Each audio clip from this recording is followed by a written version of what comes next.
Am I the asshole for cutting the amount I contribute to our budget after my wife refused to stick to our agreement regarding our kids? Part 1.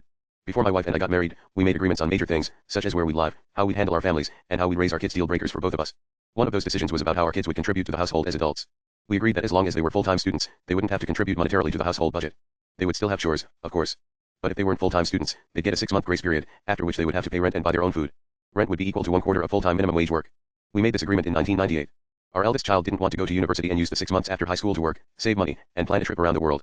When he returned, he started an apprenticeship and is now a welder. Our middle child went to university and is now a nurse.